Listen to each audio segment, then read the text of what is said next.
দেখছেন কলকাতা টিভি, আপনাদের সঙ্গে আমি অর্পিতা। শুরু করছি সেরা 10। লোকসভা ভোটের পর প্রায় 1.5 মাসের বিরতি নিয়েছিলেন তৃণমূলের সর্বভারতীয় সাধারণ সম্পাদক। 21শে জুলাইয়ের আগেই কলকাতায় ফিরেছেন অভিষেক। শহীদ দিবসের সমাবেশ মঞ্চে 24 মিনিটের বক্তব্যে সাময়িক বিরতির বিস্তারিত ব্যাখ্যা করেন তিনি। ভোটে কার ভূমিকা কেমন ছিল তার পর্যালোচনা শেষ। আগামী 3 মাসের পদক্ষেপ বার্তা অভিষেকের। একই সঙ্গে দলকে 26-এর বিধানসভা ভোটের জন্য টার্গেট বেঁধে দেন তৃণমূল সেনাপতি।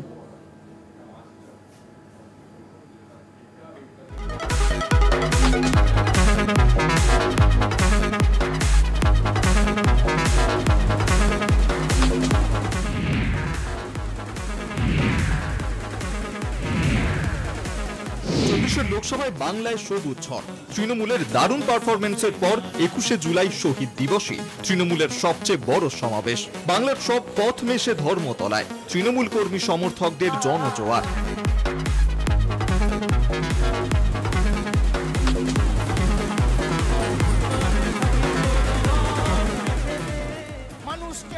লোকসভা ভোটের পর প্রায় 1.5 মাসের বিরতি। শহীদ দিবসের সমাবেশ মঞ্চে 24 মিনিটে অভিষেকের সাফ বার্তা। আগামী দিনের ব্লুপ্রিন্ট ছকে দিলেন তৃণমূলের সেকেন্ড ইন কমান্ড। কেন বিরাট জয়ের পরই সাময়িক বিরতি? মঞ্চ থেকে কর্মীদের সব প্রশ্নের উত্তর দিলেন অভিষেক। অভিষেকের স্পষ্ট জবাব, এই বিরতিতে তিনি ব্যস্ত ছিলেন লোকসভা ভোটের ফলাফল নিয়ে পর্যালোচনায়। কোথায় কেন হার তার কাটাছেঁড়া করছিলেন একেবারে নিজের পথে। যারা পুরসভা পঞ্চায়েতের প্রধান হয়েও দলকে আশানুরূপ ফল দিতে পারেননি তাদের বিরুদ্ধে ব্যবস্থা নেবে দল।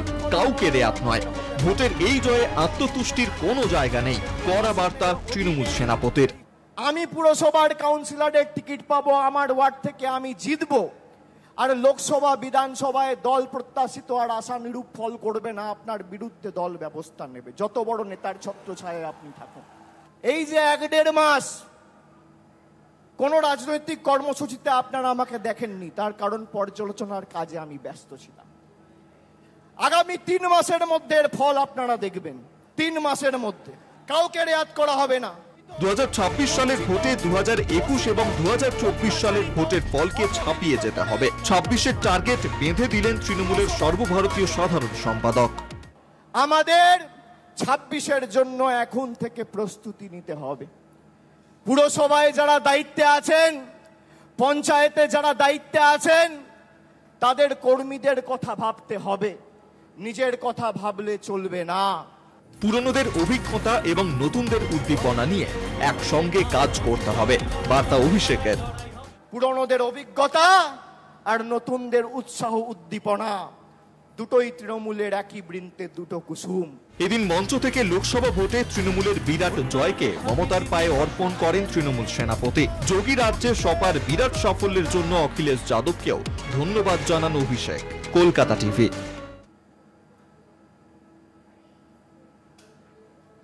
21-এর মঞ্চে এসএসসি দুর্নীতির সঙ্গে নিট কেলেঙ্কারির তুলনা টানলেন অভিষেক বন্দ্যোপাধ্যায়। কেন্দ্রীয় শিক্ষামন্ত্রী ধর্মেন্দ্র প্রধানের গ্রেফতারির দাবি, কটাক্ষ বিরোধীদের।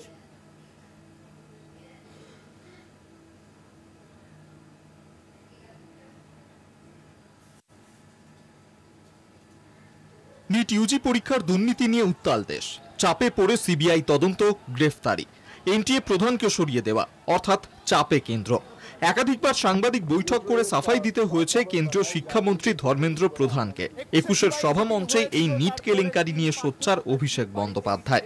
ধর্মেন্দ্র প্রধানকে গ্রেফতারের দাবি, পাশাপাশি অভিষেকের সাফ বার্তা, যে অন্যায় করবে তার শাস্তি হবে।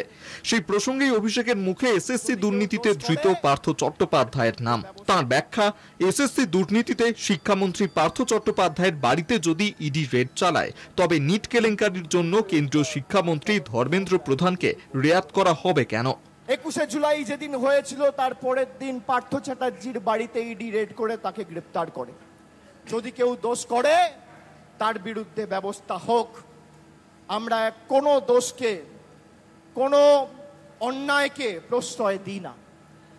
কিন্তু এসএসসি কেলেঙ্কারি বা টেট, তথাকথিত এসএসসি বা টেট কেলেঙ্কারির নাম করে যদি পার্থ চ্যাটার্জির বাড়িতে রেড করে ইডি তাকে গ্রেপ্তার করে, তাহলে স্বাধীন ভারতবর্ষের সর্ববৃহৎ কেলেঙ্কারি নিট কেলেঙ্কারি, সেই নিট কেলেঙ্কারিতে প্রশ্নপত্র ফাঁস হওয়ার কারণে ইডি কেন ধর্মেন্দ্র প্রধানের বাড়িতে রেড করে তাকে অ্যারেস্ট করবে না?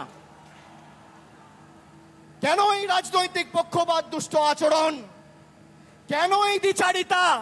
পার্থ চট্টোপাধ্যায়ের গ্রেফতারির প্রসঙ্গ তুলে অভিষেক আসলে দুর্নীতিতে সমর্থন করছেন দাবি বিজেপির। যে চুরি করবে তাকে সিবিআই ইডি ডাকবেই, সে তিনি যত বড় পরিবারের লোক হন বা এক কথার ছেলে হন, যাই হোক না কেন।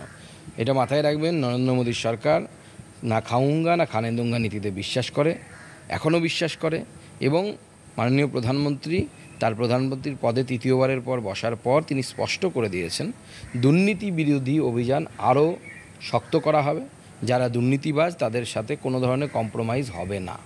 অভিষেক বন্দ্যোপাধ্যায়ের দাবিকে সমর্থন বাম কংগ্রেসের, পাশাপাশি তৃণমূলের বিরুদ্ধে ভুরি ভুরি দুর্নীতির অভিযোগকেও কটাক্ষ করতে ছাড়েনি তারা। অভিষেক বন্দ্যোপাধ্যায়ের এই দাবিতে অন্যায্য কিছু নেই, কিন্তু মুশকিল হচ্ছে অভিষেক বন্দ্যোপাধ্যায় তার নিজের দলকে কিভাবে সামলাবে দেখিয়েছে, তার নিজের দলকে কিভাবে সামলাবে সেটা হচ্ছে আসল কথা। উনি তো সবে দুবাই থেকে চার্টার ফ্লাইটে এলেন, এর মধ্যে যত কাণ্ড ঘটেছে সব খবর রাখেন কি রাখেন না আমি তো জানি না।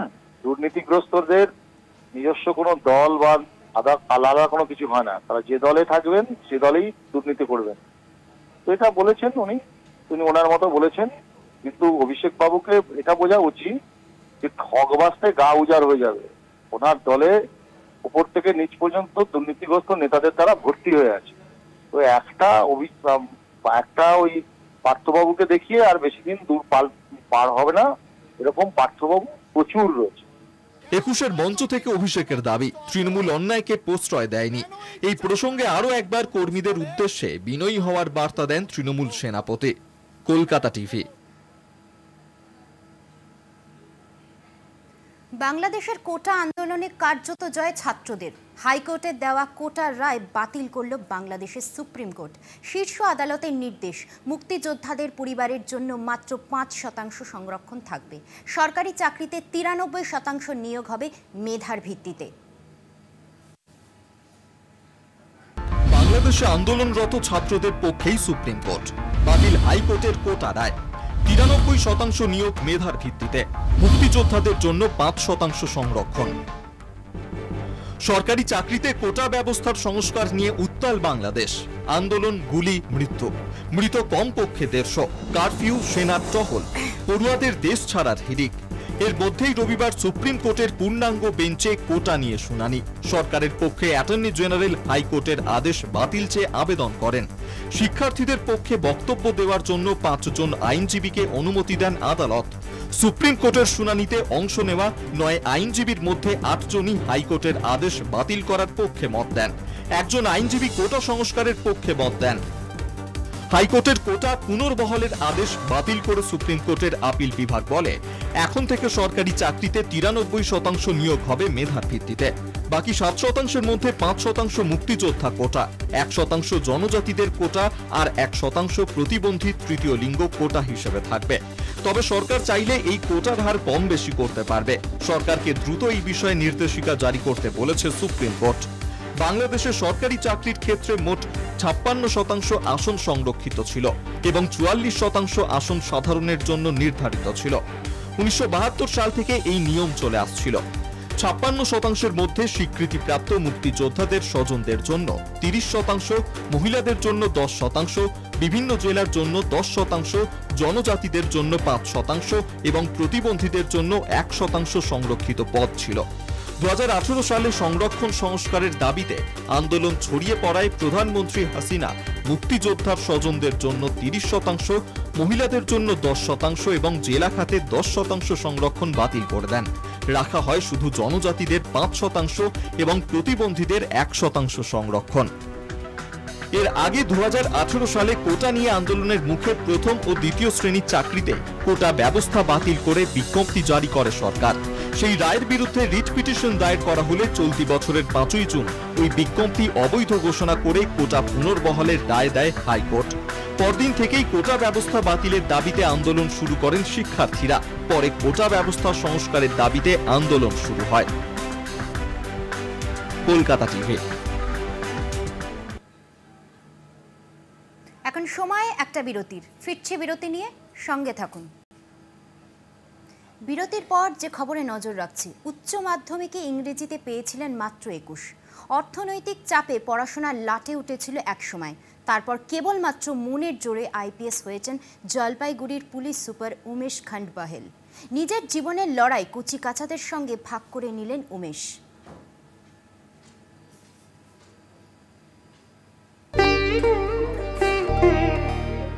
12th ফেল, অথচ তিনিই গল্পের হিরো। নায়কোচিত জীবনের গল্প সকলের সঙ্গে ভাগ করে নিলেন জলপাইগুড়ির পুলিশ সুপার উমেশ খান্ডবাহেল। পরিস্থিতির চাপ কাটিয়ে মনের জোরে জীবনের জয় ছিনিয়ে এনেছেন উমেশ। উচ্চ মাধ্যমিক পরীক্ষায় ইংরেজিতে পেয়েছিলেন 21। অকৃতকার্য হওয়ায় সাময়িকভাবে থেমে গিয়েছিল পড়াশোনাও। একটা সময়ে বাবার সঙ্গে চাষের কাজও করতেন উমেশ। তারপর আবার পড়াশোনায় ফেরা, ইউপিএসসির প্রস্তুতি নিয়ে আইপিএস উত্তীর্ণ হওয়া। জীবনের উত্থান পতনের গল্প তিনি শোনালেন জেলার 20টিরও বেশি স্কুলের পড়ুয়াদের। ফেলিওর সাকসেস ছাড়া সবসময় লাইফের পার্ট আছে, এই সবসময় আমাদেরকে পজিটিভ দেখতে হবে, আর সাকসেসের জন্য যেটা মেহনত করতে হবে, যেটা কষ্ট করতে হবে, সবাইকে করতে হবে, সেটার জন্য সাকসেস নিশ্চয়ই পাবে। পড়ুয়ারাই আগামী সম্পদ। তাদের কাছে উমেশের লড়াইয়ের গল্প পৌঁছে দেওয়ার ব্যবস্থা করেছিল জলপাইগুড়ি প্রেস ক্লাব। আমরা খুবই ইন্সপায়ার্ড হলাম। অনেক ডিমোটিভেট আছে অনেক স্টুডেন্টস, আজকেও অনেকজন ছিল ডিমোটিভেটেড। আজকে স্যারের স্পিচ শুনে অনেকজন মোটিভেটেড হলো অ্যান্ড অনেক ইন্সপায়ার্ড হলো নিজের ড্রিমসকে চেস করার জন্য। সো হ্যাঁ, অনেক ভালো লাগলো স্যারকে। ওয়ার্কআউট আমাদের কিছু যা যা ডাউট ছিল সব আমাদেরকে স্যার হেল্প করলো আর অনেক কিছু আমাদেরকে গাইড করলো।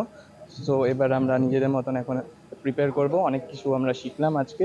চারপাশে এত আকর্ষণ যে ওরা মোটিভেশন হারিয়ে ফেলছে।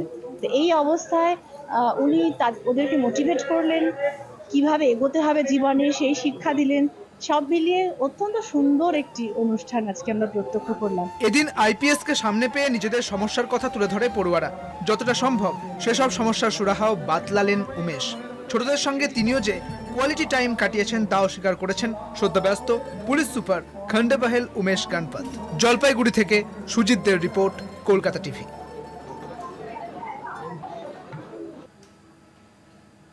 এখন সময় আরও একটা বিরতির। ফিরছে বিরতি নিয়ে, সঙ্গে থাকুন। 1993 সালের 21শে জুলাই তৎকালীন কংগ্রেস যুবনেত্রী মমতা বন্দ্যোপাধ্যায়ের নেতৃত্বে মহাকরণ ঘেরাওয়ে প্রাণ দিয়েছিলেন 13 জন। সেই ঘটনাকে সামনে রেখেই জুলাইয়ের 21 তারিখ শহীদ স্মরণ দিবস পালন করছেন মমতা। 93 সালে শহীদ হয়েছিলেন ভাটপাড়ার বাসিন্দা কেশব বৈরাগী। আজও কেশববাবুর ডেথ সার্টিফিকেট হাতে পায়নি তাঁর পরিবার।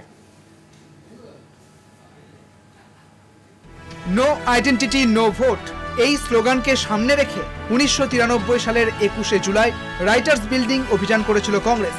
অভিযানের পুরোভাগে ছিলেন কংগ্রেসের যুবনেত্রী মমতা বন্দ্যোপাধ্যায়। মহাকরণ ঘেরাও অভিযানে প্রাণ যায় 13 জন কংগ্রেসের সমর্থকের। তাদের মধ্যে ছিলেন কাঁকিনাড়ার বাসিন্দা কেশব বৈরাগীও। দীর্ঘ 31 বছর অতিক্রান্ত, এখনো কেশববাবুর মৃত্যুর প্রমাণপত্র পায়নি তার পরিবার। জানাইনি, এই প্রথম বললাম। আচ্ছা, হ্যাঁ হ্যাঁ বললো এই মঙ্গলবারে যেতে বললো, কাকে বলেও দিলে যে হয়ে যাবে তাই না। বৈরাগী পরিবার যে কেশববাবুর ডেথ সার্টিফিকেট পায়নি তা কানে গিয়েছে স্থানীয় তৃণমূল নেতৃত্বের। সমস্যা সমাধানের প্রতিশ্রুতি দিয়েছেন তারা। বডি খুব সম্ভবত এনআরএস হসপিটালে নিয়ে গিয়েছিল।